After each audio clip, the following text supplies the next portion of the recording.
အားလုံးပဲမင်္ဂလာပါများကောင်းဆက်တဲ့ဌာနမှာပြန်လဲကြိုဆိုလိုက်ပါရခင်ဗျာကိုတင်ဆက်ပေးမယ့်ရုပ်သံဗီဒီယိုဖိုင်ပြတော့ထိုင်းနိုင်ငံကိုမြန်မာနိုင်ငံသားတွေတရားမဝင်သွားရောက်တဲ့ကိစ္စအပေါ်ဘယ်လိုဖြေရှင်းမလဲဆိုပြီးဆွေးနွေးတင်ပြလာတဲ့ဦးအောင်မင်းရဲ့ရုပ်သံဖိုင်လေးကိုပြန်လဲမျှဝေပေးလိုက်ပါရခင်ဗျာတွေ့မှာဦးအောင်မင်းအဲဒီကြောင့်လည်းပတ်သက်ပြီးဘာတွေဘယ်လိုပြောဆိုနေတယ်လဲဆိုတာကိုအားလုံးဝင်ရောက်ကြည့်ရှုလေ့လာသုံးသပ်ဝေဖန်ပေးကြပါအောင်ခင်ဗျာအားလုံးကိုလည်းကောင်းဆက်တဲ့ဌာနမှာအထူးပဲကျေးဇူးတင်ရှိပါရခင်ဗျာကလက်ရှိအနေထားမှာထိုင်းနိုင်ငံကနေပြီးတော့မြန်မာနိုင်ငံကဒုက္ခသည်စခန်းတွေပေါ့နော်ထိုင်းမြန်မာနယ်စပ်မှာရှိတဲ့ဒုက္ခသည်စခန်းတွေကဒါသူကတော့အကြောင်းပြတာပေါ့နော်ထိုင်းမြန်မာနယ်စပ်မှာရှိတဲ့ဒုက္ခသည်စခန်းတွေကနေပြီးတော့မြန်မာဒုက္ခသည်တွေကိုပေါ့နော်သူထိုင်းနိုင်ငံမှာတရားဝင်အလုပ်လုပ်ကိုင်ခွင့်ပေးမယ်ဆိုပြီးတော့ထိုင်းဆိုရဒီလိုကြေညာလိုက်တယ်မနေ့ကကျွန်တော်တို့သုံးသက်ချက်အရဆိုရင်ထိုင်းနိုင်ငံမှာထိုင်းမြန်မာနယ်စပ်တစ်လျှောက်မှာရှိတဲ့မြန်မာဒုက္ခသည်4000လောက်ကိုထိုင်းနိုင်ငံတွင်းမှာတရားဝင်အလုပ်လုပ်ခွင့်ပါမစ်4000လောက်ထုတ်ပြီးသွားပြီဆိုတရားဝင်ကြေညာတယ်။တချို့သတင်းတွေမှာကတော့ဒီထိုင်းမြန်မာနယ်စပ်မှာရှိတဲ့ဒုက္ခသည်စခန်းတွေကသူတွေကိုကြီးပဲအလုပ်ခန့်မယ်လို့ပြောတာပေါ့နော်။အဓိကကဘာလဲဆိုတော့ပြဿနာကထိုင်းနဲ့ကမ္ဘောဒီးယားနဲ့နယ်စပ်စစ်ပွဲဖြစ်သွားပြီးတဲ့အချိန်မှာကမ္ဘောဒီးယားကသူ့နိုင်ငံသားတွေကိုကမ္ဘောဒီးယားနိုင်ငံကိုပြန်လာမယ်ဆိုပြီးတော့ကမ္ဘောဒီးယားခေါင်းဆောင်ဟွန်ဆန်ကနေကြေညာလိုက်တဲ့အချိန်မှာကမ္ဘောဒီးယားလှုပ်သားပေါ့ထိုင်းနိုင်ငံထဲမှာအလုပ်လုပ်နေကမ္ဘောဒီးယားလှုပ်သား8သိန်းလောက်ကကမ္ဘောဒီးယားနိုင်ငံကိုပြန်သွားတယ်ထိုင်းနိုင်ငံဟာလက်ရှိအနေအထားမှာဒေသတွင်းမှာပေါ့နော်နိုင်ငံခြားယင်းနှိမ့်မြုံနှံမှုအများဆုံးနိုင်ငံဒေသတွင်းဆိုတာကျွန်တော်တို့ကအာဆီယံဒေသတွင်းမှာပေါ့အဲ့လိုပဲထိုင်းနိုင်ငံကဒေသတွင်းမှာရှိတဲ့နိုင်ငံတွေထဲမှာနိုင်ငံတကာယင်းနှိမ့်မြုံနှံမှုအများဆုံးနိုင်ငံဖြစ်တဲ့အတွက်ဘာဖြစ်လဲဆိုတော့သူဟာလုံသားလိုအပ်တယ်လုံသားလိုအပ်တဲ့အတွက်သူကအဓိကအဖြစ်တော့ကျွန်တော်တို့ထိုင်းနိုင်ငံရဲ့အိမ်နီးချင်းနိုင်ငံတွေဖြစ်တဲ့မြန်မာတို့လာအိုဆိုကမ္ဘောဒီးယားတို့ဗီယက်နမ်ဆိုစသည်အဖြစ်မှာအဲ့ဒီဖွံ့ဖြိုးမှုအ ਨੇ ဆုံးပေါ့အရှေ့တောင်အာရှဒေသတွင်းမှာတောင်ဖွံ့ဖြိုးမှုအ ਨੇ ဆုံးနိုင်ငံတွေကအလုပ်သမားတွေကိုခေါ်ယူအသုံးပြုနေရတာဖြစ်တယ်အဲ့ဒီထဲမှာထိုင်းနိုင်ငံမှာအလုပ်လုပ်နေတဲ့မြန်မာနိုင်ငံသားကစရင်အားလုံးကတော့တရားဝင်ဘယ်လောက်ရှိလဲမသိဘူးမြဲတရားမဝင်ကအနည်းဆုံး4သန်းလောက်ရှိတယ်လို့ပြောနေကြရှိတယ်4သန်းလောက်ရှိတယ်4သန်းဆိုရင်အင်အားနည်းနည်းတော့အင်အားမဟုတ်အဲ့4သန်းလောက်ကလည်းပြောရလို့ရှိရင်ကိုယ့်အလုပ်ကိုအေးဆေးလုပ်နေတဲ့လူတွေရှိတယ်မြန်မာနိုင်ငံကနေနိုင်ငံရေးအကြောင်းပြချက်တစ်ခုခုကြောင့်ထိုင်းနိုင်ငံကိုထွက်ပြေးသွားတဲ့အုပ်စုတွေရှိတယ်အကြောင်းမျိုးမျိုးကြောင့်ပေါ့ဗျာထိုင်းနိုင်ငံကိုရောက်သွားကြတာပေါ့နော်ဒါပေမဲ့ခုနကကျွန်တော်ပြောသလိုပဲပြီးခဲ့တဲ့ရက်ပိုင်းကထိုင်းအစိုးရကနေပြီးတော့ထိုင်းနိုင်ငံမှာလစ်လက်သွားတဲ့လုံသမားဒီကမ္ဘောဒီးယားလုံသားတွေနေရာမှာတခြားနိုင်ငံသားတွေကိုစားထိုးမယ်ဆိုပြီးကြေညာလိုက်ပြီးနောက်ပိုင်းမှာထိုင်းမြန်မာနယ်စပ်မှာရှိတဲ့ဒုက္ခသည်စခန်းတွေကမြန်မာနိုင်ငံသားဒုက္ခသည်တွေကိုလည်းအလုပ်ပေးမယ်ဆိုတဲ့သတင်းထွက်လာပြီးနောက်ပိုင်းမှာမြန်မာနိုင်ငံကနေပြီးတော့လူငယ်တွေဟာတနေ့ကိုယာနဲ့ချီပြီးတော့ထိုင်းနိုင်ငံကိုတရားမဝင်ထွက်ခွာနေတယ်လို့ကျွန်တော်ဒီလိုသုံးသပ်ချင်ဆိုအဲ့လိုထွက်ခွာတဲ့နေရာမှာကျွန်တော်တို့ကမိတဲ့အရေးအတွက်တောင်မှတစ်ခါမိလိုက်ရင်150ရှိတယ်ဒါကမိလိုက်တာအဲ့တော့မမိပဲလွတ်သွားတဲ့အရေးအတွက်ကဘယ်လောက်ရှိမလဲဆိုတော့ကျွန်တော်တို့မခံမှန်းနိုင်ဘူးအဲ့တော့လက်ရှိအနေအထားမှာထိုင်းနိုင်ငံကိုမြန်မာနိုင်ငံသားလူငယ်တွေတကယ်အလုပ်လုပ်နိုင်တဲ့လူငယ်တွေတော်တော်များများထွက်ခွာနေတာတွေ့ရတယ်ကျွန်တော်ဘာလို့ဒီလိုပြောလဲဆိုတော့ထိုင်းနိုင်ငံကိုတရားမဝင်ရောက်တဲ့မြန်မာနိုင်ငံသားတွေလို့ပြောလိုက်တဲ့ဓာတ်ပုံတွေကြည့်လိုက်ရင်တော်တော်များများဟာတကယ်အလုပ်လုပ်နိုင်တဲ့အားကောင်းမောင်းတဲ့လူငယ်တွေဖြစ်နေတယ်ဒါညင်းလို့မရဘူးဆိုအဲ့ဒီသတင်းကိုရင်ဖတ်ပြမယ်ပြီးကျွန်တော်နည်းနည်းထပ်သုံးသပ်မယ်တော့ဒီသတင်းမှာရေးထားတာကတရားမဝင်ရွှေ့ပြောင်းအလုပ်သမားများကိုတည်ဆောင်ပေးနေသောမှောင်ခိုဂိုင်းအားထိုင်းအာဏာပိုင်များလိုက်လံဖမ်းဆီးမှုအတွင်းရင်3စီးလူ113ဦးထပ်မံဖမ်းဆီးမိသဖြင့်တနေ့တာအတွင်းဖမ်းမိမြန်မာနိုင်ငံသား166ဦးရှိလာပြီလို့ရေးထားတယ်တနေ့တည်းမှာဖမ်းမိလိုက်တဲ့မြန်မာနိုင်ငံသားတော့လွတ်သွားတာဘယ်နှယောက်လို့လည်းမသိဘူးဖမ်းမိလိုက်တဲ့မြန်မာနိုင်ငံသား166ဦးရှိလာတယ်ထိုင်းနိုင်ငံကက်ချနာဘူရီတောင်ဖာဖွန်မြို့နယ်ကထိုင်းလုံခြုံရေးအရာရှိတွေဟာမြန်မာနိုင်ငံကတရားမဝင်ရွှေ့ပြောင်းနေထိုင်သူတွေကိုနေ့စဉ်နဲ့အမျှဖမ်းဆီးနေရပြီးယမန်နေ့ကလည်းရန်ကုန်ကလာပြီးတောလန်းအတိုင်းခိုးဝင်တဲ့2နှစ်သားကလေးငယ်အပါအဝင်မြန်မာနိုင်ငံသား53ဦးကိုဖမ်းမိအပြီးမှာနောက်တဲ့မြန်မာနိုင်ငံသား113ဦးကိုထပ်မံဖမ်းဆီးမိခဲ့ပြန်ပါတယ်ဖြစ်စဉ်ကတဲ့စက်တင်ဘာ16ရက်အင်္ဂါနေ့နံနက်ပိုင်းကရင်လေးစီးနဲ့စံကလဘူရီမြို့နယ်ဘက်ကနေခိုးဝင်လာတဲ့မြန်မာနိုင်ငံသား53ဦးကိုကနဦးဖမ်းမိခဲ့တာဖြစ်ပြီးတဲ့အဲ့ဒီအထဲမှာတဲ့မိခင်နဲ့အတူပါလာတဲ့2နှစ်အရွယ်ကလေးငယ်တအူး အမျိုးသား32ဦးနဲ့အမျိုးသမီး22ဦးပါဝင်က driver တွေနဲ့ရင်တစည်းကတော့လွတ်မြောက်သွားခဲ့ပါတယ်တဲ့အဲ့ဒီတရားမဝင်ဝင်ရောက်လာသူ53ဦးကိုဖမ်းဆီးပြီးချိန်မှာတရားမဝင်ရွှေ့ပြောင်းအလုပ်သမားအများအပြားကိုခိုးသွင်းနေတဲ့မှောင်ခိုဂိုင်းအကြောင်းသတင်းရရှိတာနဲ့နယ်စပ်ဒေသဖြစ်တဲ့စန်ကလဘူရီမြို့နယ်ကလုံခြုံရေးအရာရှိတွေကိုလည်းကင်းလက်စစ်ဆေးမှုတွေတင်းကြပ်လုပ်ဖို့ဘန်ဖရာချီဒီဆမ်အုံနဲ့ဘန်ဆောင်ကာရီယာရွာကြားကတောလမ်းကြောင်းတွေကနေဝင်ရောက်နေတာကိုနှစ်ဆတိုးမြင့်စစ်ဆေးဖို့အမိန့်ပေးခဲ့ပါတယ်ဒီလမ်းကြောင်းတွေကမြန်မာနိုင်ငံဖျားသုံးစုနဲ့ထိုင်းနယ်စပ်မှာတည်ရှိပါတယ်အဲ့ဒီနောက်ထိုင်းလုံခြုံရေးအရာရှိတွေကဒီနေ့မနက်ဖမ်းမိသူ53ဦးနဲ့ကား3စီးကိုတပ်တေကန်ပစ္စည်းအဖြစ်သိမ်းဆည်းခဲ့ပြီးနောက်တရားခံတွေကိုတောင်ဖာဖုံရဲစခန်းကိုခေါ်ဆောင်သွားတော့မှသတင်းတစ်ခုထပ်မံရရှိခဲ့ပါတယ်အဲ့ဒါကတော့တရားမဝင်ရွှေ့ပြောင်းအလုပ်သမားအများအပြားကိုတင်ဆောင်လာတဲ့ဘန်ကား3စီးဟာတောင်ဖာဖန်မြို့နယ်ကိုဝင်ရောက်လာပြီးခရိုင်အတွင်းပိုင်းကိုဥတည်နေတယ်လို့သတင်းရတာပါတဲ့သတင်းရတာနဲ့ဖောင်ဖာဖန်မြို့နယ်အုပ်ချုပ်ရေးမှူးမစ္စတာချက်ခရစ်တမ်ပီရုံကဒုမြို့နယ်အုပ်ချုပ်ရေးမှူးမစ္စတာဝမ်လော့ချင်ဒါနဲ့မြို့နယ်အုပ်ချုပ်ရေးမှူးနဲ့အထူးစစ်ဆေးရေးအဖွဲ့ဝင်တွေတောင်ဖာဖုံမြို့နယ်နယ်မြေကန်တွေကာကွယ်ရေးတပ်ဖွဲ့အမှတ်9တို့ကိုတဲ့အဲ့ဒီဘင်ကား3စီးနောက်လိုက်လံဖမ်းဆီးဖို့ညွှန်ကြားခဲ့ပါတယ်အဲ့ဒီမှာလူမောင်ကိုတင်လာတဲ့ဘင်ကားတွေကစန်ကလဘူရီမြို့နယ်ဘက်ကနေမောင်းနှင်လာပြီးကက်ချနာဘူရီမြို့ဘက်ကိုဥတီလာတာတွေရှိလို့အရာရှိတွေကရက်တန့်စစ်ဆေးဖို့အချက်ပြခဲ့ပါတယ်ဒါပေမဲ့ရင်မောင်းတွေကအရာရှိတွေကိုမြင်တော့အရှိန်မြင့်မောင်းပြေးပါတယ်အရာရှိတွေကလည်းနီးကက်လိုက်လံဖမ်းဆီးခဲ့ပါတယ်နောက်ဆုံးထာခနွန်ဖုန်ကြီးကျောင်းရှိကိုရောက်တော့ဘင်ကားနှစ်စီးကရွာတွေကခြံဝင်းတစ်ခုတည်းကိုကိုယ်ဝင်ပြီးထွက်ပြေးပါတယ်တက်တရကားကတော့လမ်းဘေးမှာရက်သွားပြီးရင်မောင်းကကားကိုထားခဲ့ပြီးထွက်ပြေးပါတယ်ကားထဲမှာတော့ရွှေပြောင်းအလုပ်သမားတွေပြုတ်သိပ်ပြီးပါလာတာတွေ့ရပါတယ်လုံခြုံရေးတပ်ဖွဲ့ရဲ့တစိမ့်တစ်ပိုင်းကတောထဲကိုထွက်ပြေးသွားတဲ့ဘန်ကားကိုလိုက်လံဖမ်းဆီးခဲ့ရမှာရင်မောင်းတွေကိုဖမ်းမိခဲ့ပါတယ်လိုက်ပါလာတဲ့ရွှေပြောင်းအလုပ်သမားတွေကတော့သူတို့ရဲ့အိတ်တွေကိုလမ်းတစ်လျှောက်ပစ်ချခဲ့ပြီးလမ်းခွဲပြေးခဲ့ကြပါတယ်ဒါပေမဲ့နောက်ဆုံးမှာတော့အရာရှိတွေကသူတို့အားလုံးကိုဝိုင်းဝန်းဖမ်းဆီးနိုင်ခဲ့ပါတယ်အားလုံးကိုစုစည်းပြီးစစ်ဆေးရည်တွက်ကြည့်တော့စုစုပေါင်း133ဦးတွေ့ရပြီးအမျိုးသား83ဦးအမျိုးသမီး38ဦးနဲ့ကလေး2ဦးပါဝင်ပါတယ်ဖမ်းဆီးရမိတဲ့ရင်မောင်း2ဦးကတော့ရာတော်ထွန်းပြည်နယ်ဖာတူးမြို့နယ်ကအသက်48နှစ်အရွယ်မစ္စတာဆူတီနဲ့ဥဘွန်ရက်ဌာနီပြည်နယ်တရာကန်ဖူအေဖုံမြို့နယ်ကအသက်40အရွယ်မစ္စတာဆူရာချိုင်းတို့ဖြစ်ပါတယ်ဘန်ကား3စီးကိုလည်းသိမ်းဆည်းရမိခဲ့ပါတယ်အစပိုင်းစစ်ဆေးချက်တွေအရရွှေပြောင်းအလုပ်သမားတွေကထိုင်းနိုင်ငံတွေကိုတရားမဝင်ဝင်ရောက်ခဲ့ပြီးပြည်တွင်းမှာအလုပ်လုပ်ဖို့ယူရခဲ့ကြတာပါတဲ့ခရီးစဉ်အတွက်ပွဲစားကားကိုလူတအုပ်ဘတ်1000ခွဲကနေ2000ပေးခဲ့ပေမဲ့မူလသွားမဲ့နေရာကိုမရောက်ခင်ဖမ်းဆီးခံလိုက်ရတာလို့ပြောတယ်တရားခံတွေကအပြစ်ကိုဝန်ခံပြီးနောက်အရာရှိတွေကထိုင်းနိုင်ငံတွေကိုခွင့်ပြုချက်မရှိဘဲဝင်ရောက်နေထိုင်မှုနဲ့တရားစွဲဆိုဖို့တောင်ဖာဖုံရဲစခန်းကိုလွှဲပြောင်းပေးခဲ့ပါတယ်တဲ့ဖမ်းဆီးရမိတဲ့ထိုင်းလူမျိုးတရားခံမစ္စတာဆူတီနဲ့မစ္စတာဆူရာချိုင်းတို့ကတော့ဥပဒေနဲ့အညီဝင်ရောက်လာခြင်းမရှိတဲ့နိုင်ငံသားတွေကိုဖမ်းဆီးခြင်းမှလွတ်မြောက်အောင်အကူအညီပေးခြင်းဖုံးကွယ်ထားခြင်းသို့မဟုတ်အခြားနည်းလမ်းတစ်ခုနဲ့ကူညီခြင်းဆိုတဲ့ပုံမှန်နဲ့တရားစွဲဖို့ရှိပါတယ်ဆိုပြီးဒီလိုရေးထားတာတည်င်းအရာကတော့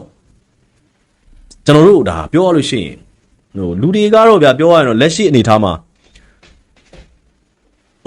တစ်ဖက်ကတည်င်းတွေရဲ့စွာလုံးတွေ6လုံးတွေကြောင့်ကြောက်ကလန့်ကတခြားနိုင်ငံတွေကိုဟုတ်လားအတင်းအားတော့သွားနေကြတဲ့လူငယ်တွေလည်းရှိတယ်လို့တချို့ကလည်းသူတို့ရဲ့ထားပါတော့ဘွားရီမန်းချက်တွေသူတို့ရဲ့ဘွားတက်လန်းတွေဟာမြန်မာနိုင်ငံမှာမရှိတော့ဘူးဆိုတဲ့ခံယူချက်နဲ့အိန္ဒိယနိုင်ငံတွေကိုတွားရောက်အလုပ်လုပ်ကြတဲ့ရွှေပြောင်းလုပ်သားတွေလည်းရှိတာပေါ့နော်ဒါတွေကရှိကြတော့ဒါပေမဲ့ဖြစ်နေတဲ့ဘွားတွေကတော့မြည်တော့မယ်ဆိုတဲ့ကမှအတော်တနာဖို့ကောင်းတယ်ဒါညင်းလို့မရဘူးအဲ့တော့ဒီကိစ္စတွေကထိုင်းနဲ့မြန်မာနိုင်ငံနှစ်နိုင်ငံကြားမှာဖြည့်ရှင်းဆောင်ရွက်ရမယ်ကိစ္စတွေဖြစ်နေပြီလို့ကျွန်တော်ဒီလိုသုံးသပ်တယ်။ဘာကြောင့်လဲဆိုတော့တရားမဝင်သွားတာဟာမြန်မာနိုင်ငံသားတွေနေသူတို့ထင်နေတာကတရားမဝင်သွားတာကသူတို့အတွက်ဘယ်လိုခေါ်မလဲအလုပ်သိမ့်မရှုပ်ဘူးလို့သူတို့ထင်နေကြတယ်ဗျ။ဒါပေမဲ့တရားမဝင်အဲ့လိုပေါ့နော်ပွဲစားတွေရဲ့နဲ့ဆက်ချိတ်ဆက်ပြီးသွားတာဟာသူတို့အတွက်အန္တရာယ်အများများတယ်ဆိုတာသူတို့သိမသိကြဘူး။သိမသိကြဘူး။ဆိုတော့နောက်တစ်ခုပြဿနာဘာလဲဆိုတော့ထိုင်းနိုင်ငံကမြန်မာနိုင်ငံသားတွေနဲ့ပတ်သက်ပြီးတော့ဗီဇာပေးတာတွေဘက်မှာနည်းနည်းကြက်လာတယ်လို့ကြားတယ်အဲ့တော့ဗီဇာလုပ်ငန်းတွေပဲတိတ်မလို့ချင်ဘူးနောက်တစ်ခုကမြန်မာနိုင်ငံဘက်မှာနိုင်ငံကူးလက်မှတ်ပေါ့နော်မြန်မာနိုင်ငံကူးလက်မှတ် passport လျှောက်ထားတဲ့နေရာမှာတချို့အနေချင်းကြင်ညာတွေရှိတယ်နောက်တစ်ခုကတော့လူငယ်တွေကစစ်မှုထမ်းရမှာကိုစိုးရိမ်နေဒါကြောင့်စစ်မှုထမ်းမှုကနေပြီးတော့ကင်းလွတ်အောင်အိန္ဒိယနိုင်ငံတွေကိုရှောင်တိန်တယ်ဒါလည်းချက်တစ်ခုဆိုတော့နောက်တစ်ခုကတော့ကျွန်တော်တို့မြန်မာတဲ့ထိုင်းနယ်စပ်မှာခိုကတ်နေတဲ့PDF အမိခံအကြမ်းဖက်အုပ်စုတွေ ဒီအုပ်စုတွေကလည်းတက်မတော်ရဲ့ဒီဘက်ကတက်မတော်ကထိုးစစ်တွေခက်စစ်တွေလှုပ်လာတယ်စီရေးအရဖိအားပေးမှုတွေလှုပ်လာတဲ့ခါကျတော့ဒီအုပ်စုတွေတော်တော်များများကလည်းထိုင်းနိုင်ငံတဲကိုတရားမဝင်နီလန်းတွေတရားမဝင်လမ်းကြောင်းတွေကနေတဆင့်ထွက်ပြေးနေရရှိတယ်အဲ့တော့ဒါတွေအားလုံးကလေးဦးလေးဖလှယ်ပေါ့ဗျာသွားပြီးစုံစည်းမိကြတာအဲ့တော့ဒီဟာတွေကိုကျွန်တော်တို့ကဘာလဲဆိုတော့ဒါတွေကတရက်တည်းလည်းမဟုတ်နှစ်ရက်တည်းလည်းမဟုတ်ဘူးနေ့စဉ်ဖြစ်နေတာတနေ့ကိုယာနဲ့ချီမိနေတာကျွန်တော်ဒီသတင်းတွေနေ့တိုင်းဖတ်ရတယ်အဲ့တော့ဒီဟာတွေကိုဒီတိုင်းထိုင်ကြည့်နေမလားဒါမှမဟုတ်ထိုင်းနဲ့မြန်မာအစိုးရကြားမှာအခုလိုပြတာရွှေပြောင်းလို့သားလို့ပဲခေါ်မလားတရားမဝင်ခိုးဝင်လို့ပဲခေါ်မလားဘယ်လိုခေါ်မလဲနော်ဘယ်လိုခေါ်မလဲအဲ့ဒီပြဿနာကြီးကတော့ရှိနေပြီနောက်တစ်ခုကဘာလဲဆိုတော့အဓိကအဖြစ်ကတော့ပြောရရင်ထိုင်းနိုင်ငံအနေနဲ့မြန်မာနိုင်ငံကကျွန်တော် brain drain တော့မဟုတ်ဘူးဗျာအရင်တော့88တုန်းကတော့ brain drain ပေါ့ဗျာတကယ်ပညာရှိပညာတတ်တွေနိုင်ငံတကာကိုထွက်သွားကြတယ်ထွက်သွားကြတော့ကျွန်တော်တို့ကသတင်းလောကမှာ brain drain ပေါ့အုံနောက်ယိုစီးမှုလို့ခေါ်တာပေါ့အခုကြတော့ဘယ်လိုခေါ်မလဲကျွန်တော်တို့ရဲ့ဟာလာတကယ်youth power drain ခေါ်မလားတကယ်လုံးလုံးနိုင်တဲ့လူသားတွေလူငယ်တွေဆုံးရှုံးကြတာပေါ့နော်အဲ့တော့ထိုင်းနိုင်ငံအနေနဲ့မြန်မာနိုင်ငံကနေတရားမဝင်လူသားပါဆိုတဲ့ခေါင်းစဉ်အောက်မှာတကယ် cheap labor တွေလိုချင်နေတာလားဈေးသက်သာတဲ့လူသားတွေလိုချင်နေတာလားကျွန်တော်တို့ကဒါမျိုးတွေဒီမေးခွန်းတွေပေါ်လာတာပေါ့နော်ဘာကြောင့်လဲဆိုတော့ထိုင်းနိုင်ငံအနေနဲ့ဒီလိုမျိုးတရားမဝင်ဝင်ရောက်လာတဲ့လူတွေကိုဘယ်လိုအေးအေးယူသလဲသူတို့တွေကိုဘယ်လိုထိန်းသိမ်းထားလဲဘယ်လိုစောင့်ရှောက်လဲဒါတွေကိုလည်းကျွန်တော်တို့သိဖို့လိုတယ်အဲ့တော့ကျွန်တော်တို့ကလည်းဗာလဲဆိုတော့အဓိကအဖြစ်တော့ဒါတွေကထိုင်းနိုင်ငံအနေနဲ့ငါးနိုင်ငံထဲမှာငါကြိုက်တယ်လို့ငါတို့ဥပဒေဘောင်တွင်းကကြိုက်တယ်လို့စီရင်မှာပေါ့ဆိုပြီးပြောလို့တော့မရဘူးပေါ့နော်ဒီမြန်မာနိုင်ငံထွက်ပြေးသွားတဲ့မြန်မာနိုင်ငံကနေပြီးတော့ထိုင်းနိုင်ငံတွေကိုတရားမဝင်ဝင်နေတဲ့လူငယ်တွေမှာသူတို့ရှိမှာအကြောင်းပြချက်တွေတော့ရှိတာပေါ့ဒီအကြောင်းပြချက်တွေရှိတယ်ဆိုတော့အဲ့တော့ကျွန်တော်တို့ကဗာလဲဆိုတော့မြန်မာနိုင်ငံနဲ့ထိုင်းဆိုရနဲ့ပေါင်းပြီးတော့ဒီလိုထိုင်းနိုင်ငံတွေကိုတရားမဝင်ဝင်ရောက်သွားတဲ့လူငယ်တွေကိုဟလာစီစစ်တာပဲဖြစ်ဖြစ်မြန်မာအဓိကမြန်မာနဲ့ထိုင်းဆိုရပေါင်းပြီးတော့နော်စီစစ်တာဒါမှမဟုတ်လို့ရှိရင်လည်းအလုပ်ကင်ပေးတာအဓိကကတော့မြန်မာနိုင်ငံနဲ့ကိုပေါင်းရမယ်မပေါင်းလို့မရဘူးဘာကြောင့်ထိုင်းတနိုင်ငံနဲ့ကဒီကိစ္စတွေကိုစီစစ်မယ်အရေးယူမယ်ထောင်ချမယ်လုပ်နေလို့ကတော့ဘာလို့ဒီလူတွေကအကြမ်းဖက်သမားတွေလားမသိဘာကြောင့်လဲသူတို့ရှိမှာသူတို့ရဲ့ identity မရှိဘူးလေဒါတချို့ဆိုလည်းထားပါတော့ passport တွေပိုင်မှတ်ပုံတွေနေပိုင်ဘာတွေပါသွားမှာပေါ့ဒါပေမဲ့ဒါတွေမပါတဲ့လူတွေတော့ကြတော့ဘယ်လိုလုပ်မလဲဆိုတော့အဲ့ဒီပြဿနာတွေတော့ရှိလာတယ်ထိုင်းနိုင်ငံအနေနဲ့ကတော့မြန်မာနိုင်ငံရေးပြဿနာတွေနဲ့ပတ်သက်ပြီးတော့ဒီအလုပ်သမားတွေနဲ့ပတ်သက်ပြီးတော့ကျွန်တော်တို့ကအမျက်ထုတ်နေတယ်လို့ပဲကျွန်တော်တို့ဒီလိုသုံးသပ်တယ်ဗျဒီလိုသုံးသပ်တယ်ဒါကြောင့်မို့ထိုင်းဆိုရအနေနဲ့ဒီကျွန်တော်တို့တိကျတဲ့မူဝါဒပေါ့နော်မြန်မာလူသမားတွေနဲ့ပတ်သက်ပြီးတော့တိကျတဲ့ကြေညာချက်တွေထုတ်ဖို့လိုတယ်ဥပမာပြထိုင်းနိုင်ငံတွေကိုတရားမဝင်ရောက်မယ်ဆိုရင်ညီသူကိုမဆိုသက်ဆိုင်ရာနိုင်ငံကိုချက်ချင်းပို့မယ်စသည်အဖြစ်ပေါ့နော်ထိုင်းနိုင်ငံတွေကိုတရားမဝင်ရောက်လာမယ်လေစိတ်ကမဟုတ်ဘူးတခြားနယ်စပ်ဂိတ်တွေကမဟုတ်ဘူးတရားမဝင်ရောက်လာမယ်ဆိုရင်အဲ့ဝင်ရောက်လာတဲ့လူကိုသက်ဆိုင်ရာနိုင်ငံကိုချက်ချင်းပြန်လဲလွှဲပြောင်းပေးမှဖြစ်တယ်ဒါမျိုးတွေပေါ့နော်ဒီလိုကြေညာချက်တွေထုတ်လိုက်ရင်ဥပမာလူငယ်တွေပဲဖြစ်ဖြစ်တခြားဘလိုလူမျိုးတွေပဲဖြစ်ဖြစ်တရားဝင်လမ်းကြောင်းတွေကိုအသုံးပြုလာနိုင်တာပေါ့နော်ဒီလိုမျိုးဆိုတော့မြန်မာနိုင်ငံဘက်ကအနေနဲ့လည်းကျွန်တော်မြန်မာနိုင်ငံဘက်မှာလည်းအဓိကအဖြစ်တော့လက်ရှိအစိုးရအနေနဲ့ထိုင်းနိုင်ငံကအလုပ် agency တွေနဲ့ပေါင်းပြီးတော့မြန်မာလူငယ်တွေကိုတရားဝင်အလုပ်ကံရရှိဖို့ရှာဖွေပေးနေတာတွေလှုပ်ဆောင်ပေးနေတာတွေကျွန်တော်သတင်းတွေမှာတွေ့ရတယ်ဆိုတော့လူငယ်တွေအနေနဲ့ကကျွန်တော်တို့အဓိကပြောချင်တာကတော့လူငယ်တွေအနေနဲ့အဲ့လောက်ကြီးစွန့်စားစရာမလိုသေးဘူးလို့ကျွန်တော်တို့ကဒီလိုပြောချင်တာဗျာသိလားဘာကြောင့်လဲဆိုတော့လူငယ်တွေကသူတို့ကျွန်တော်ခုနပြောခဲ့သလိုပဲဘေးကသတင်းနဲ့6တယ်အတင်းနဲ့လှန့်တယ်အဲ့လိုပေါ့ဗျာပြောရရင်မြန်မာပြည်မတည်ငြိမ်ပြီးရောဆိုတဲ့အုပ်စုတစုကရှိနေတဲ့အတွက်ဒီလူတွေရဲ့ပြောစကားတွေကိုနားယောင်ပြီးတော့အခုလိုမျိုးကိုတိုင်းပြည်တွေကနေတရားမဝင်ထွက်ခွာနေကြတာဟာသူတို့တဲ့အန္တရာယ်များတယ်လို့ကျွန်တော်ဒီလိုပြောချင်တယ်ကျွန်တော်ထိုင်းကနေပြီးတော့မြန်မာနိုင်ငံတဲကိုကျွန်တော်တရားမဝင်ကျွန်တော်ခိုးဝင်မှုတယ်ခိုးဝင်တော့ဒီဘက်ကျွန်တော်ထိုင်းမှာကျတော့ဖမ်းခံလိုက်တာပေါ့ဗျာထိုင်းမှာကျွန်တော်တို့မဲဆောက်ဝင်ပေါက်ရှိတယ်မဲဆောက်ဝင်ပေါက်ကနေပြီးတော့အဲ့ရောက်လို့ရှိရင်တို့ကအဲ့တုန်းကတော့တိတ်တရားမဝင်မြန်မာဆိုတော့တော်တော်ရှားတာပေါ့နော်အဲ့တော့မဲဆောက်ဝင်တာနဲ့တပြိုင်တည်းအဲ့မှာကျွန်တော်တို့မြန်မာစကားတက်တဲ့ထိုင်းလာဘောကအော်တယ်မြန်မာနိုင်ငံသားပိုင်းဆင်းပါဆိုအော်တယ်ကျွန်တော်ဆင်းလိုက်တယ်ဆင်းပြီးတော့တို့ကမနက်ကျွန်တော်ထင်တယ်8နာရီလောက်ထိစောင့်နေဗျစောင့်ပြီးတော့ဒိုင်နာကြီးနဲ့တင်သွားတယ်တင်သွားပြီးတော့ကျွန်တော်တို့အခုလက်ရှိမဲဆောက်နဲ့ဒီဘက်ကမြဝတီတရားအမှတ်1ရဲ့ဘေးမှာလောက်ဝကစခန်းရှိတယ်အဲ့ဒီကိုဒိုင်နာကြီးနဲ့ခေါ်သွားပြီးအဲ့မှာလက်ပွေမိတ်နှိပ်တာတွေဓာတ်ပုံရိုက်တာတွေအများကြီးပါဗျကျန်တဲ့နှစ်20ကျော်လောက်ကပါကျွန်တော်ထင်တယ်ကျန်တဲ့နှစ်အစိတ်လောက်ကနော်နှစ်အစိတ်လောက်ကလို့ပြောရင်ရတယ်အဲ့လိုဓာတ်ပုံတွေရိုက်လက်ပွေတွေနှိပ်ပါညာအကုန်လုံးပြီးလဲပြီးအဲ့ကားကြီးနဲ့တင်ပြီးတော့မလုပ်လဲဆိုတော့ကျွန်တော်တို့ဒီသူတို့အရက်စကားအနေနဲ့တော့တုံတယ်ခေါ်တာပေါ့ဗျာအဲ့တရားဘေးမှာရှိတယ်အဲ့ကနေပြီးတော့အဲ့မှာကားကြီးနဲ့လာချပြီးတော့အဲ့ဒီမှာမလုပ်လဲဆိုကျွန်တော်တို့6-3လုံးဂိတ်ပေါ့နော်ဒီဘက်မှာတော့မြန်မာဘက်မှာ DKB gate ဖြစ်မယ်ကိုသုံးလုံး gate ကိုသုံးလုံး gate ပဲလေကြီးနဲ့မောင်းရတယ်လေကြီးနဲ့မောင်းပြီးတော့ဒီဘက်ကိုသုံးလုံး gate မှာလာဝကလာဘာလားမသိပါဘူးဗျာအဲ့မှာမျိုးသမီးရှိတယ်မျိုးသမီးတွေရှိတယ်ပြီးရင်မျိုးသမီးနဲ့ဒီဘက်ရောက်ရင်မျိုးသမီးနဲ့မျိုးသားခွဲခိုင်းလိုက်တယ်ခွဲပြီးတော့တတုတ်စီအိမ်မော်တင်တာပေါ့နော်အိမ်မော်ရောက်လို့ရှိရင်တို့ကတယောက်ကိုဘတ်1000လားမသိဘူးပေးရတယ်တယောက်ကိုဘတ်1000ပေးရတယ်ဘတ်1000ပေးပြီးတော့ဘယ်ကိုပြန်มาလဲမေးတယ်ပြန်မပြန်တတ်ဘူးဆိုရင်နောက်ထပ်ဘတ်1500ထပ်ပေး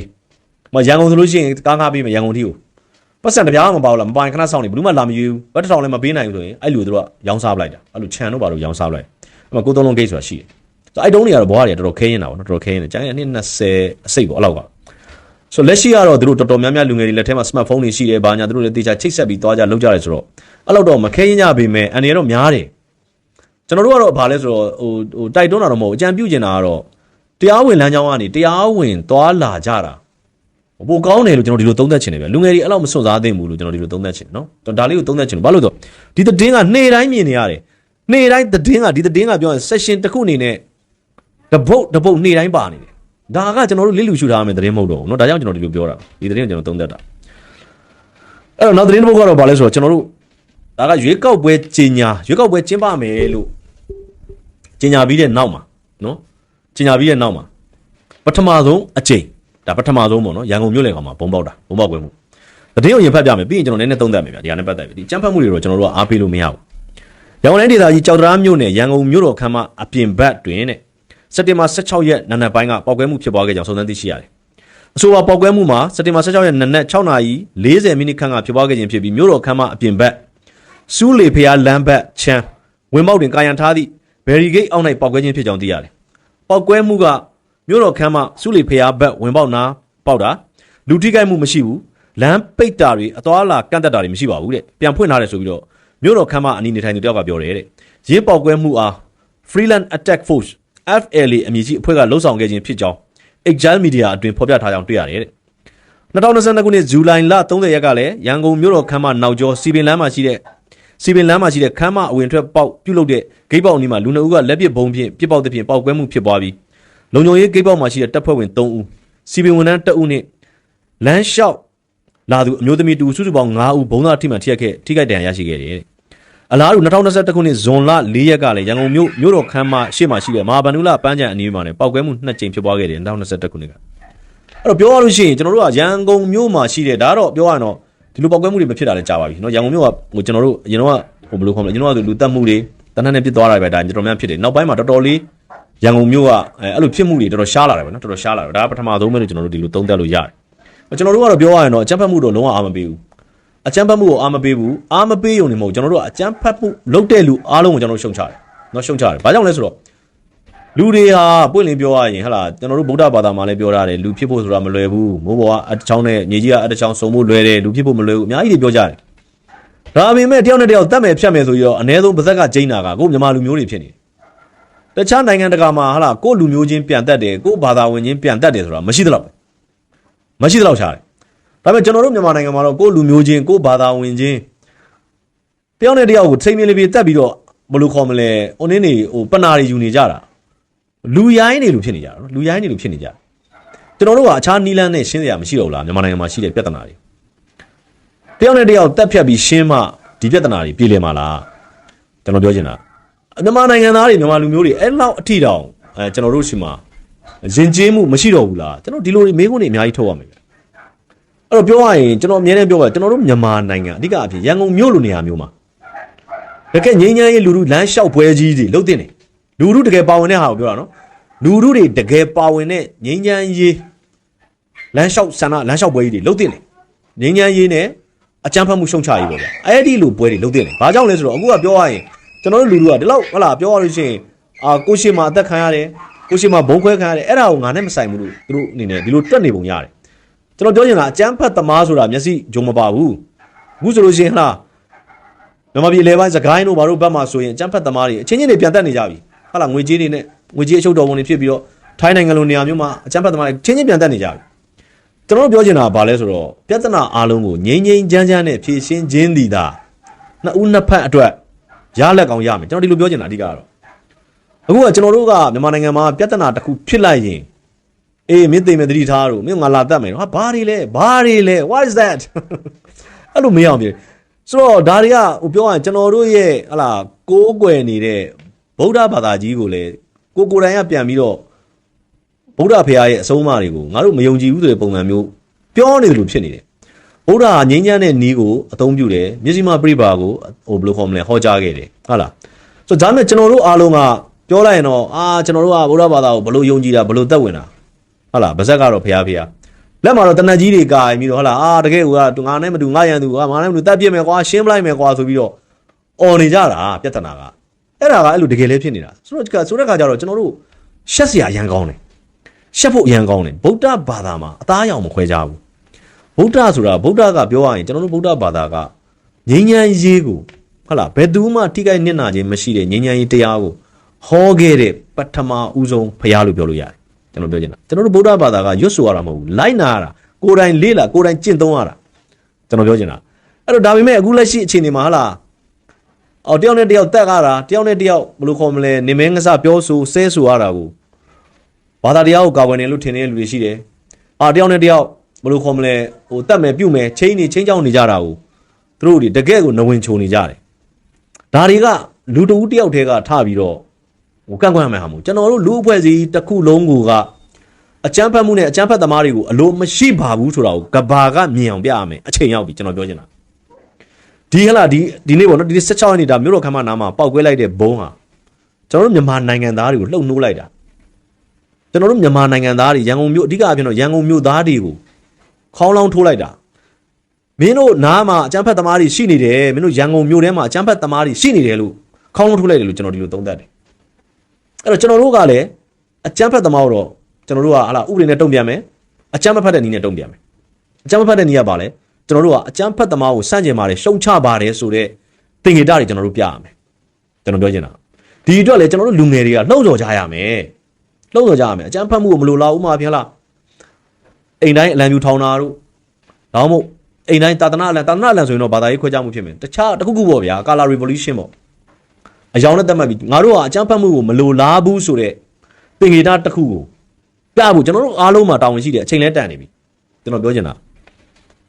အဲ့တော့ကျွန်တော်တို့ကဟိုအမုန်းစကားတွေကိုရှော့ရမယ်ကျွန်တော်ပြောချင်တာနော်အမုန်းစကားတွေကိုရှော့ရမယ်တယောက်နဲ့တယောက်အမုန်းဖြစ်စေမဲ့အရာတွေကိုရှော့နိုင်လောက်ရှော့ရမယ်ကိုယ်မုန်းနေခဲ့ရင်တော့အချစ်နဲ့ပဲပြန်တုံ့ပြန်ဒီလိုသွားရမယ်အဲ့တော့ဒီဟာကကျွန်တော်ကပြောရရင်တော့ဒီဘုံပေါက်ကွဲတယ်ဆိုတဲ့ပုံမှာမူတည်ပြီးတော့ကျွန်တော်တို့တိုင်းပြည်မှာအကြမ်းဖက်မှုတွေရှိနေသေးတယ်ဆိုတာကိုရန်ကုန်သားတွေကိုဒီဘုံပေါက်ခွဲမှုကနှုတ်နှိုးလိုက်တာလို့ကျွန်တော်ဒီလိုသုံးသပ်ချင်လို့ဒီသတင်းကိုသုံးသပ်တာဖြစ်တယ်เนาะအဲ့တော့ကျွန်တော်တို့ကဒီတော့ကိုငြိမ်မနေသေးကြဘူးနိုင်ငံရေးပါတီတွေရှိတယ်လူမှုရေးအဖွဲ့အစည်းတွေရှိတယ်ဘာသာရေးအဖွဲ့အစည်းတွေရှိတယ်ဒီလိုကြီးဟလားလောင်းမချီတက်တာမျိုးမလုပ်နိုင်ရင်တော့ကျွန်တော်တို့ရွှေလုံဖျားမှာဆူတောင်းပွဲတွေလုပ်ရမယ်အကြမ်းဖက်မှုကိုဆန့်ကျင်တဲ့ငြိမ်းချမ်းရေးကိုလက်ခံတဲ့မြန်မာနိုင်ငံသားဆိုတာငြိမ်းချမ်းရေးကိုလက်ခံတဲ့မြန်မာလူမျိုးဗုဒ္ဓဘာသာဆိုတာဟာငြိမ်းချမ်းရေးကိုလက်ခံတဲ့လူမျိုးတွေဖြစ်တယ်ဆိုတော့ကျွန်တော်တို့ကကဘာကိုမြင်အောင်ပြဖို့အချိန်ရောက်ပြီလို့ကျွန်တော်ဒီလိုပြောချင်တယ်ဒီလိုပြောချင်တယ်ဒီလိုမှမလုပ်ရင်ကျွန်တော်တို့ကပြောရရင်ကဘာကြီးကနေအဝေးမှာထီးထီးနေလို့မရဘူးတရုတ်နိုင်ငံလည်းကျွန်တော်တို့တွေကိုခင်ဗျာသူပြောပါထားပါတော့သူအကျိုးစီးပွားတွေရှိတယ်ဆိုပြီးလာပေမဲ့ကျွန်တော်တိတ်ခါမရှိဘူးကျွန်တော်တို့တွေနဲ့ ethic မညီတဲ့လူမျိုးတစ်ခု ethic မရှိတဲ့ society တစ်ခုဖြစ်နေရင်တရုတ်ကလာမယ်တင်လို့လားမလာဘူးတရုတ်ကလည်းအဲ့ကြကျွန်တော်တို့ရဲ့ culture တွေကိုပါအောက်ဈေးနဲ့နှိုက်ပြီးယူသွားမှာအဲ့တော့လူဆိုတာတန်မိုးတစ်ခုတော့ရှိရတယ်ခင်ဗျာတဘာတီလာဆိုခင်ဗျားတို့ကြည့်ဘူးပါတယ်ဥတုခရလူတိုင်းမှာလူအဖွဲ့အစည်းမှာတန်မိုးအများကြီးရှိစရာမလိုတန်မိုးတစ်ခုတော့ရှိရတယ်အဲ့ဒီတန်မိုးတစ်ခုကိုကျွန်တော်တို့ထုတ်ပြဖို့အချိန်တန်ပြီလို့ကျွန်တော်ဒီလိုပြောချင်တာကျွန်တော်မြန်မာရဲ့ value ကဘာလဲမြန်မာရဲ့ value ကဘာလဲမေးကြည့်လိုက်ဘာလဲ what is the value of Myanmar ကျွန်တော်တို့ရဲ့တန်ဖိုးကဘာလဲဒါကဘာတီအောင်ကျွန်တော်တို့ထုတ်ပြရမယ်အချိန်ရောက်ပြီလို့เนาะကျွန်တော်ဒီလိုမျိုးသုံးသပ်ချင်လို့ကျွန်တော်ဒီတင်းကိုသုံးသပ်တာဖြစ်ပါတယ်အဲ့တော့နောက်တစ်ခုကဘာလဲဆိုတော့ကျွန်တော်နိုင်ငံသားသတင်းကျွန်တော်မနေ့ကလည်းသုံးသပ်ပြခဲ့ပါတယ်အဲ့ဒါဘာလဲဆိုတော့ကျွန်တော်တို့ဒီ TikTok ပေါ့နော်အမေရိကန်နိုင်ငံမှာ TikTok ကအမေရိကန်လူမျိုးတန်း150အမေရိကန်နိုင်ငံသားတန်း150ကျော်အသုံးပြုနေတယ်ပြောရရင်အမေရိကန်နိုင်ငံရဲ့လူဦးရေထက်ဝက်ကျော်က TikTok ကိုအသုံးပြုနေတယ်ဂျိုးဘိုင်ဒန်စင်ကန်ဒီမှာ TikTok ကိုဖြတ်မယ်ဖြုတ်မယ်လုပ်လိုက်သေးတယ်เนาะအဓိကအဖြစ်တော့ဟိုပြောရရင်တော့ဒီနိုင်ငံရေးအဂျင်ဒါကြောင့်ပေါ့သူတို့အဓိကပေးတဲ့အဂျင်ဒါကတော့တရုတ်နိုင်ငံကအမေရိကန်ရဲ့အချက်လက်တွေကိုခိုးယူနေတယ်ဘာညာပေါ့ဗျာဒီလိုပဲသွားကြတာမျိုးเนาะအဲ့လိုပြောကြအဲ့လိုမျိုးအဲ့ဒါဖြတ်ဖို့လုပ်လိုက်ဒါပေမဲ့အမေရိကန်နိုင်ငံသားတွေက TikTok ကိုမဖြတ်ဖို့အတွက်စန့်ကျင်တဲ့ဥပမာလေးတွေခင်ဗျားတို့ယူကြည့်သမ်းပါနော် TikTok ကိုစန့်ရင် TikTok ကိုဖြတ်လိုက်ရင်ငါတို့အမေရိကန်နိုင်ငံသားမလုပ်တော့ဘူးတရုတ်နိုင်ငံသားခံယူတော့မယ်တို့ငါတရုတ်စာတင်တော့မယ်တို့အများကြီးပေါ့ဗျာသူတို့တွေ soft power နဲ့ပေါ့ဗျာသူတို့ဒီ TikTok ကိုမဖြတ်အောင်နော် soft power နဲ့ဆိုပြောရရင်တော့ဟိုမေတ္တာနဲ့လို့ပြောကြပါသေးနော် soft power ဆိုတာဘာလဲအပြော့အားနဲ့လို့ပါလားအပြော့အာနာနဲ့ဒီလိုဖြစ်နေမဟုတ်ဘူး soft power နဲ့ဆိုကျွန်တော်မေတ္တာနဲ့တုံ့ပြန်ကြမေတ္တာနဲ့ဆန္ဒပြကြတာတယောက်တော့အမုန်းတရားတွေမပါဘဲနေပေါ့နော်အာနာပိုင်တွေလည်းသဘောပေါက်သွားအောင်အဲ့ဒါလေးတွေခင်ဗျာပြီးခဲ့တဲ့နှစ်ကဆိုကျွန်တော်တော်တော်များများသုံးသပ်ပြခဲ့ပါတယ်ဆိုတော့ဘာဖြစ်လဲဆိုလက်ရှိအနေထားမှာ Donald Trump ကလည်းအဓိကအဖြစ်တရုတ်နဲ့ deals လုပ်နေတယ်ဒီကုန်သွယ်ရေးအရာတရုတ်နဲ့ဒီပြဿနာတွေကိုဖြေရှင်းနေရတဲ့အချိန်မှာ Donald Trump က TikTok ကိုကင်ထားတာဒီနေ့နားထောင်လိုက်ရတဲ့နိုင်ငံသားသတင်းတွေမှာဆိုလို့ရှိရင် Donald Trump ဘယ်လောက်ထိလဲဆိုတာအိန္ဒိယနိုင်ငံကိုဟုတ်ပြီမင်းတို့ငါတို့ကအခွန်တိုးကောက်တာတဲ့မင်းကငါတို့တိုင်းပြည်ကဘာမှမဝယ်လို့တဲ့ငါတို့တိုင်းပြည်ကနေပြီးတော့မင်းပြောင်းနေမင်းတို့ဝယ်လို့ရတယ်တဲ့မင်းတို့ဘာလို့မဝယ်လာလဲတဲ့ Donald Trump ပြောတယ်ပြောတော့ဒီအိန္ဒိယမီဒီယာတွေကပြောရရင်ကဘာကိုပေါက်တယ်လေအဓိကသူတို့ language ကြောင့်မနော် language ကရန်ကောင်းတယ်အိန္ဒိယမှာပြောရရင်မီဒီယာပေါင်းထောင်နဲ့တောင်းနဲ့ချီရှိတယ်အဲထောင်နဲ့တောင်းနဲ့ချီထဲမှာတဝက်ကျော်ကပြောရရင် international language ဖြစ်တဲ့ English language နဲ့သူတို့တွေပြောကြတယ်သတင်းတွေသုံးသပ်ကြတယ်ဆိုတော့အဲ့တော့ English ပြောရရင်အိန္ဒိယကိုတနိုင်ငံက insult လုပ်တော့ထားပါဗျာစော်ကားလာတာပဲဖြစ်ဟာလားတခုခုဟိုနေ့လောက်လာပြီအိန္ဒိယမီဒီယာတွေကတကယ်ကိုသူတို့နိုင်ငံတကာကနားလေတဲ့စကားနဲ့ပြန်တုံ့ပြန်နေအဲ့တော့ပြန်တုံ့ပြန်တော့တက်ဆိုင်ရာနိုင်ငံကလည်းအဲ့ဒီတုံ့ပြန်ချက်ကိုသူတို့ချက်ချင်းရပြီးတော့သူတို့လောက်ရမယ့်အခြေလမ်းတွေပြန်ပြင်ဆင်တာတွေရှိတယ်ဒါမျိုးတွေကိုကျွန်တော်တို့မှလက်ရှိနေထားမှာကျွန်တော်တို့တိုင်းပြည်မှာဟုတ်လားလူတွေဟာဒီကျန်းဖက်သမားတွေရဲ့ဒုက္ခအနေနဲ့ပြီးတော့လူတိုင်းခံနေရတယ်ဒါပေမဲ့ကျွန်တော်တို့ကအိမ်မက်တယ်လို့အကျိုးလမ်းလျှောက်တယ်လို့အိမ်မက်တော့ပြောလို့မရဘူးဗျာအာဦးနဲ့ပြီးနေတာဟုတ်တယ်မလားအကျိုးလမ်းလျှောက်တယ်ဆိုအကျိုးကဘယ်လိုလမ်းလျှောက်လို့ရမှာလဲငါကျိုးကဟုတ်တယ်မလားအဲ့တော့ဘဲမှာခီးမရဘူးဖြစ်နေတော့အဓိကဘာလဲဆိုကျွန်တော်တို့က international ကိုမတိုးတာကျွန်တော်ပြောချင်တာအဲ့တော့ကျွန်တော်တို့ကဘာလဲဆိုတော့အဓိကဒါဒီနေ့တစ်ဖြတ်ပြောတာပါကျွန်တော်တို့ကအလုပ်တစ်ခုလုပ်ရင် professional ကြလုပ်နိုင်ရမယ်နိုင်ငံတကာအတိုင်းဝိုင်းကိုထိုးဖောက်နိုင်ရမယ်အဲ့တလောက်မျှော်မှန်းပြီးလုပ်ရမယ်ကျွန်တော်ပြောချင်တာဟိုတာဆန်ဆိုတာကျွန်တော်ပြောမှာလူတွေကပြောကျွန်တော်တာဆန်ဆိုတော့တောသားကိုပြောတာမဟုတ်တောမှာနေမြို့မှာနေလူလိုနားမလဲတဲ့ကောင်တွေလမ်းဘေးကကောင်တွေဆိုလမ်းဘေးမှာအိတ်စားနေကောင်တွေပြောတာမဟုတ်နော်တိုက်ကြီးပေါ်မှာနေပြီးလမ်းဘေးစိတ်သက်ရှိတဲ့ကောင်တွေအဲ့ဒီကောင်တွေကိုကျွန်တော်တာဆန်လို့ခေါ်တာတောသားကိုပြောတာမဟုတ်ဘူးပြီးတော့တောသားတွေကခင်ဗျားကျွန်တော်လည်းတောသားပဲခင်ဗျားကျွန်တော်တို့တာဆန်လို့မစော်ကားနဲ့ပါဆိုတောသားကိုပြောတာမဟုတ်ဘူးတာဆန်ဆိုတာလူလိုနားမလဲတဲ့ကောင်တွေကျွန်တော်ပြောတာကျွန်တော်ပြောချင်တာနော်အဲ့တော့ဘာလဲဆိုတော့အဓိကအဖြစ်ကဟိုကျွန်တော်တို့မြန်မာနိုင်ငံသားတွေအနေနဲ့အလုပ်တစ်ခုကိုလုပ်ရင်ဟုတ်လားဟိုဘိုးကျောင်းဆန်းပြောသလိုပဲနောက်ဆုံးတစ်နေ့ရှုံးမယ်ထင်သည်ဖြစ်စေနိုင်မယ်ထင်သည်ဖြစ်စေမလျှော့သောဇွဲလုံးလောက်နဲ့လုပ်ရမယ်ဆိုဒီလိုပုံစံမျိုးပေါ့နော် professional ကြလုပ်ဖို့လိုတယ်ထားတော့ဒါကကျွန်တော်အိန္ဒိယနဲ့ပတ်သက်အိန္ဒိယဒီလက်ရှိဒီသတင်းနဲ့ပတ်သက်ပြီးပြောကျွန်တော်ဒီသတင်းလေးကိုရင်ဖတ်ပြမယ်ဒီမှာသူရေးထားတာကအမေရိကန်မှာ TikTok လဲပတ်မှုရက်မသွားစေမိသဘောတူညီချက်တရက်ကိုအမေရိကန်နဲ့တရုတ်တို့ရရှိသွားပြီဆိုပြီးတော့ Donald Trump အစိုးရကမနေ့ကစက်တင်ဘာ15ရက်မှာကြေညာတယ်တဲ့အမေရိကန်ဗန်နာရေးဝန်ကြီး Scott Bessent ၏ထုတ်ပြန်ချက်မှာဘုံသဘောတူညီချက်တစ်ခုရသွားပြီဖြစ်က၎င်းကိုအပြည့်သက်ရန်သမ္မတ Trump နဲ့တရုတ်သမ္မတရှီကျင်းဖင်တို့စက်တင်ဘာ16ရက်တွင်ဆွေးနွေးကြမယ်ဆိုပြီးပြောတယ်တဲ့အဲ့ဒီဆွေးနွေးမှုကနှစ်ဖက်စလုံးလာချီကြိုးပမ်းခဲ့တဲ့ Trump ချီတွစ်ဆုံမှုအတွက်ရှေ့ပြေးဖြစ်မယ်ဆိုပြီးတော့အမေရိကန်အရာရှိတွေကဆိုတယ်တဲ့ဒီကိစ္စမှာသမ္မတ Trump ပါခဲ့ပါတယ်ပြီးခဲ့တဲ့ညကကျွန်တော်တို့သူနဲ့ဖုန်းပြောပါတယ်သူစီကတိကျတဲ့လမ်းညွှန်ချက်တွေရပါတယ်ကျွန်တော်တို့အဲ့ဒါကိုတရုတ်အရာရှိတွေစီအသိပေးခဲ့ပါတယ်သမ္မတ Trump သာမဥဆောင်ခဲ့ဘူးဆိုရင်ဒီနေ့လိုသဘောတူညီချက်ရရှိမှာမဟုတ်ပါဘူးဆိုပြီးတော့ဗန်နာရေးဝန်ကြီး Bessent ကစက်တင်ဘာ15ရက်က Madrid မြို့မှာရောက်ရှိနေကြမှာပြောတယ်တဲ့ဒီဟာကိုဆွေးနွေးနေတာအမေရိကန်နဲ့တရုတ်ခေါင်းဆောင်တွေဆွေးနွေးနေတာကစပိန်နိုင်ငံ Madrid မြို့မှာဆွေးနွေးနေတာဂျားနိုင်ငံတခုမှာဆွေးနွေးနေတာနော်အဲ့ဒါကိုသိစေချင် TikTok ဝယ်ယူနေကို Trump အစိုးရအဖွဲ့ကမကြေညာသေးတော့လေ Original နီးပညာကုမ္ပဏီအမှုဆောင်ဥက္ကဋ္ဌ Larry Ellison ကဥဆောင်ပဲရှိတယ်ဆိုပြီးအများစုကခံမှန်းကြတယ်တဲ့ Ellison ဟာ Donald Trump ကိုထောက်ခံသူဖြစ်ပြီးလက်ရှိတွင် Elon Musk ကိုကြော်ကမ္ဘာအချမ်းသာဆုံးပုဂ္ဂိုလ်ဖြစ်နေတယ်တဲ့ပြီးခဲ့တဲ့ဇန်နဝါရီလမှာ TikTok ၏အမေရိကန်လုပ်ငန်းများကို Ellison ဝယ်ယူစေခြင်းသူ Trump ကပြောခဲ့ဘူးတဲ့အမေရိကန်မှာ TikTok အသုံးပြုသူတန်180ဝန်းကျင်ရှိပြီးအများစုကလူငယ်တွေဖြစ်တယ်တဲ့ TikTok လူမှုကွန်ရက်ဝယ်ယူမိသူကိုတွေ့ထားပြီဆိုပြီးတော့ Trump ကဇွန်လတွင်ကကြေညာခဲ့သေးတယ်တဲ့အဲ့ဒီအချိန်ကဝယ်ယူနိုင်ခြင်းရှိသူများအဖြစ် YouTube ဆယ်လီစီးပွားရေးလုပ်ငန်းရှင် Mr. Beast YouTube subscriber အများဆုံးပိုင်ဆိုင်သူပေါ့နော် American Search Engine Company Perplexity AI ကနေဒါစီးပွားရေးလုပ်ငန်းရှင် Kevin O လီဒီတို့သတင်းထွက်ခဲ့တယ်တဲ့2024ခုနှစ် AB မှာ Joe Biden လက်မှတ်ရေးထိုးခဲ့တဲ့ဥပဒေအရ TikTok ပိုင်ရှင်ကုမ္ပဏီ ByteDance က2025ခုနှစ်ဇန်နဝါရီ19ရက်နောက်ဆုံးထားပြီး TikTok ကိုတရုတ်မဟုတ်သည့်ကုမ္ပဏီတစ်ခုတည်းရောင်းမရောင်းပါကအမေရိကန်တွေ TikTok ကိုဘန်းမြင်ဆိုပြီးတော့ပြဋ္ဌာန်းထားတာရှိတယ်တရုတ်ဆိုရနဲ့ဆက်နွယ်မှုရှိသည့်အထင်ဖြင့် TikTok ကနိုင်ငံတော်လုံခြုံရေးအတွက်စိုးရိမ်စရာဆိုပြီးတော့အမေရိကန်နိုင်ငံရေးသမားတွေက2020ခုနှစ်ခန့်ကသတ်မှတ်ခဲ့ပြီးတော့ ByteDance ဘက်ကအချိန်ချင်းဆိုင်ခဲ့တယ်တဲ့2024ခုနှစ်အမေရိကန်ရွေးကောက်ပွဲမှာ Trump နိုင်သွားခြင်းက TikTok အတွက်အပြောင်းလဲဖြစ်လာတယ်တဲ့ Trump က TikTok အယောင်းဝယ်ကိစ္စစဉ်းစားရန် Biden ကိုအချိန်တိုးပြီးတော့ပေးခဲ့တယ်နောက်ဆုံးတိုးပေးတဲ့သတ်မှတ်ရက်ကစက်တင်ဘာ18ရက်အထိဖြစ်ပြီးတော့အချိန်မီသဘောတူညီမှုမရခဲ့ပါက Trump ကအချိန်ထပ်တိုးပေးလိမ့်မယ်ဆိုပြီးထင်မြင်သူများလည်းရှိတယ်2020ခုနှစ်ပထမအချိန်သမ္မတတက်တန်းတာဝန်ယူခြင်းက TikTok ကိုပိတ်ရန် Trump ကကြိုးစားခဲ့တယ်တဲ့ဒါပေမဲ့မနေ့ကနိုဝင်ဘာရွေးကောက်ပွဲအချိုကာလမှာ TikTok ကိုပိတ်ခွင့်မပြု Trump ကလေတံပြောင်းသွားခဲ့ဆိုပြီးရေးထားတဲ့မှာအဲ့တော့ပြောရလို့ရှိရင်ကျွန်တော်တို့ app တွေပေါ့နော် application တွေ AI နေချားပေါ်ပြထားပါတော့ဒီ internet မှာကျွန်တော်တို့ကဘာလို့လဲလူတိုင်းမှာ smartphone တွေရှိလာတယ်ဖြစ်တဲ့အတွက်ဒီ internet နဲ့ကိုယ်ရဲ့ချိတ်ဆက်လုပ်ကန်ရတဲ့အလုပ်တွေဟာလူကြီးလူငယ်ပေါ့နော်တော်တော်များများရဲ့နေ့တစ်နေ့ရဲ့အချိန်တိုးလောက်ပေးပြီးတော့အသုံးပြုလာတဲ့လုပ်ငန်းတစ်ခုလိုဖြစ်လာတယ်ဆိုတော့ဘာဖြစ်လာလဲဆိုတော့လူတွေကပြောရရင်ကျွန်တော်ပြောချင်တာသူတို့ရဲ့ဘဝတစ်စိတ်တစ်ပိုင်းဖြစ်လာပြီကျွန်တော်ပြောချင်တာဒီ social media ကြည့်တာပဲဖြစ်ဖြစ် create လုပ်တာပဲဖြစ်ဖြစ်တော့ဒါကျွန်တော်တို့သတင်းလုပ်တယ် create လုပ်တာကျွန်တော် creator ခေါ်မှာပေါ့နော်တချို့ကကြတော့ကြည့်တဲ့လူတက်တချို့ကတော့ creator နဲ့ကြည့်သူဒီနှစ်ခုရှိတာပေါ့ထားပါတော့အဲ့ဒီမှာဒါတွေကိုကျွန်တော်တို့ကတွေးတဲ့နေရာကောက်တင်လို့ရတာမဟုတ်ဘူးသူတို့လုပ်ထားတဲ့ main platform ကြီးရှိတယ်အဲ့ main platform ကြီးတွေမှာ server တွေက gigabyte တကယ့်ကိုတိန်းနဲ့တန်းနဲ့ချီတဲ့ server တွေနဲ့လုပ်ထားတာအဲ့တော့အဲ့လိုရင်းနှီးမြှုပ်နှံဖို့အဲ့နည်းပညာတွေသိဖို့ကဘယ်နိုင်ငံတော်တော်များများက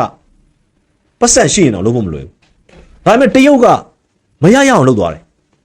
TikTok ကပြောရရင်တရုတ်ရဲ့ platform တရုတ်ရဲ့ server ကျွန်တော်ပြောချင်တာအဲ့တော့ဒါမှမဟုတ်တခြား platform တွေ TikTok ကို Google ကလည်း Google မှာလည်း download ရတယ်နော် Google မှာလည်းတင်ထားစိုက်ရုံဗျာကျန်တဲ့ international platform တွေမှာတင်ထားတယ်ဒါပေမဲ့တင်ထားပေမဲ့ဒီ platform တွေဟာတရုတ်ဟာဆိုဒီကောင်တွေဖြုတ်ချရင်လည်းဖြုတ်ချလို့မရဘူးဘာကြောင့်လဲတရုတ်ဟာလက်ရှိအနေထားမှာကမ္ဘာမှာလူဦးရေပဲပြောကုန်ထုတ်လုပ်မှုပဲပြောနည်းပညာပဲပြောစစ်အင်အားပဲပြောကမ္ဘာမှာမထင်နိုင်လောက်အောင်အန်ခမန်းလိလိတိုးတက်လာတယ်အဲ့လိုတိုးတက်လာတော့တရုတ်ရဲ့ဟလာကြံတဲ့ဂုံတွေရေးမှာပဲဖြစ်တိဆောက်ရေးတွေမှာပဲဖြစ်နိုင်ငံတကာဆက်ဆံရေးမှာပဲဖြစ်ဟလာဒီကျွန်တော်တို့ဘယ်လိုခေါ်မလဲကြံတဲ့ထုတ်ကုန်တွေမှာပဲဖြစ်ကမ္ဘာကြီးကအသိမှန်မပြုတ်လို့မရတော့အဲ့တော့ဒါဘာလုပ်လဲဆိုတော့ဒီ TikTok နဲ့ပတ်သက်တဲ့ဟလာပြောရရင်တော့ဒီ TikTok ကိုအမေရိကန်ဘန်းမိုးလောက်ထိဘာကြောင့်စဉ်းစားလဲဆိုတော့ပြောရရင်ဒီ social media လုပ်ငန်းတွေဆိုတာတစ်ချိန်တည်းမှာအလုံးနှလုံးလုပ်လို့ရတယ်တစ်ကဘာလဲဆိုတော့ဟလာနိုင်ငံတွေရဲ့လုံခြုံရေးသူထားပါတော့အမေရိကန်တို့ TikTok သူနိုင်ငံရဲ့လုံခြုံရေးကြိုးပေါက်တယ်သူပြောတာပေါ့နော်နောက်တစ်ခုကတော့ပိုင်ရှင်နိုင်ငံကအဲ့နိုင်ငံတွေမှာဘာလုပ်နေလဲဆိုတာထိုင်ကြည့်နေလို့ရတယ်ဒီစာပါကြီးနဲ့ဒီ TikTok နဲ့ပတ်သက်တာကြီးနဲ့စာပါဒါမျိုးဆိုတော့ဘာဖြစ်လာလဲဆိုတော့ဒါကြီးကနေတူကကျွန်တော်တို့လူသားတွေရဲ့ပေါ့နော်လူသားတွေရဲ့ဘောတစ်စီပိုင်းဖြစ်လာတယ်အဲ့ဖြစ်လာတာကြီးကိုနိုင်ငံခေါင်းဆောင်တွေရတယ်ဒါကိုသူတို့နိုင်ငံရေးရအသုံးချဖို့သူတို့တိုင်းပြည်ရဲ့စီးပွားရေးတွေရအသုံးချဖို့ဒါမျိုးတွေကြိုးစားလာကြတယ်ဟောထားပါတော့ဒီကျွန်တော်တို့နီပေါနိုင်ငံမှာဆိုလို့ရှိရင်ဘာမှဒီ application လေးတွေဟလာထားပါတော့ဒီ YouTube တို့ Facebook တို့ဘာလို့ညာပိတ်လိုက်တာနဲ့ကိုနှစ်ရက်အတွင်းမှာနီပေါအစိုးရပြုတ်ကျပြီးတော့နီပေါနိုင်ငံမီးဟုံးတောက်သွားတာကျွန်တော်ပြောချင်တာ short တက်လို့မရကျွန်တော်အဲ့တော့ဘာဖြစ်လဲဆိုတော့ဒါတွေဟာအခုလက်ရှိနေတာမှလားတရုတ်ကိုအမေရိကန်အောက်ကနေပြန်ရှို့ပြီးတော့ညှိရတဲ့သဘောဖြစ်သွားဘာကြောင့်လဲအမေရိကန်မှာရှိတဲ့နည်းပညာအားလုံးတရုတ်မှာရှိတယ်ကျွန်တော်ပြောချင်တာအဲ့တော့အမေရိကန်ဟာတရုတ်ဟာအမေရိကန်မိခိုစရာမလိုတော့ဘူးအဲ့တော့တရုတ်ဟာသူတယောက်တည်းလမ်းလျှောက်နိုင်သွားပြီအဲ့တော့အမေရိကန်ဟာနေရာတကာတိုင်းသူကဆရာကြီးလုပ်လို့မရတော့ကမ္ဘာမှာဖြစ်နေတယ်အဲ့တော့ပြောရလို့ရှိရင်ကမ္ဘာမှာဟလာထားပါတော့တကယ်ကိုဟလာတတိယလူအဖြစ်ရှိနေသေးတဲ့အိန္ဒိယကိုပုံစံမျိုးနဲ့ကြက်နေတာနောက်အစုတွေကဘာကြောင့်လဲအိန္ဒိယဈေးကွက်ကြီးဖြစ်တယ်အိန္ဒိယမှာအလုပ်လုပ်နေတဲ့လူငယ်တွေများတယ်နောက်တစ်ခုကအိန္ဒိယရဲ့အားနည်းချက်ကဒီမိုကရေစီစနစ်ဖြစ်နေတယ်ဒီမိုကရေစီစနစ်ဖြစ်နေတဲ့အခါကျတော့ကျန်တဲ့အနောက်နိုင်ငံတွေကအိန္ဒိယနိုင်ငံကိုကြိုက်တဲ့နည်းနဲ့တက်ရှို့လို့ရတယ်ဒါပေမဲ့တစ်ဖက်မှာရှိတဲ့တရုတ်နိုင်ငံကကြတော့သူတို့အနေနဲ့ကသူတို့အသက်ရှူဖို့ဆိုတာမလွယ်ဘူး။ဘာကြောင့်လဲ။သူတို့အနေနဲ့တရုတ်မှာပါတီစုံရှိပါတီကျန်တဲ့ပါတီတွေရှိရနော်အတိုက်ခံပါတီတွေရှိတယ်။ဒါပေမဲ့တကယ်သူတို့ရဲ့ကွန်မြူနစ်ပါတီကိုတကယ်အားကောင်းအောင်လုပ်ထားတယ်တိစောက်ထားတဲ့အတွက်နောက်တစ်ခုကသူ့လူမျိုးတွေကိုသမင်းဝဝကျွေးထားတယ်ခင်မီအောင်ဆင်ထားတဲ့အတွက်တော်တော်များများတရုတ်နိုင်ငံကိုထိုးဖောက်ဖို့ဆိုတာတိတ်မလွယ်ဘူးအဲ့လောက်။အိန္ဒိယမှာကြတော့ဟလာစင်ရသားတွေရှိတယ်။တနင်္လာနေ့စားတွေရှိတယ်။နောက်ပြီးတော့ဝိဝါဒကွဲပြားမှုတွေကိုအိန္ဒိယလက်ခံတယ်။ဘာကြောင့်လဲဒီမိုကရေစီနိုင်ငံဖြစ်လို့